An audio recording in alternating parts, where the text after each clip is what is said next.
Nina besilo igama lami Lungelo kaZulu sikwe plus khona sisendaweni yasemkhomazi sihamba naloyo ogaqele esomndunankulu esifundazweni iKwaZulu-Natal ngaphansi kweqembu leshinisei umnumzane Zwakele Mncango sizobhekana ke la bazobheka indaba inqalazinda elokhu yacekeleka phansi ngonyaka ka2020 ngesikhathi kwakuhlasela imvula ezinamandla okuhlala kakhulu kwinkulumo yakhe ucandidate Mncango ukuthi la kunojantshi wesitimela oselokhu walimala ngesikhathi kuhlasele zona ke lezi imvula la kunenkinga kagesi ibridge umgwaqo i-railway network engasebenzi siyafa emgwaqeni ama-truck kodwa sine-railway track engabe iyona ehambisa impahla so konke lokhu kuyatshela ukuthi ke multi-party charter sinamhlanje soqinisekisa abantu bakithi ukuthi we are committed to ensure ukuthi sobanikeza uhulumeni accountable to deliver on our promises.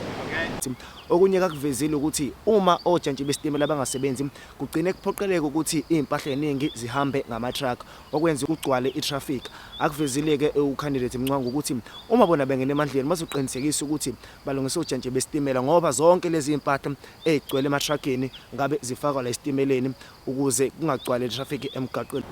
We will protect our rail network from infrastructure theft, vandalism through following security measures.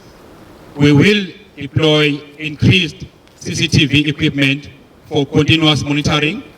We will establish a central control center for respond promptly to suspicious activities.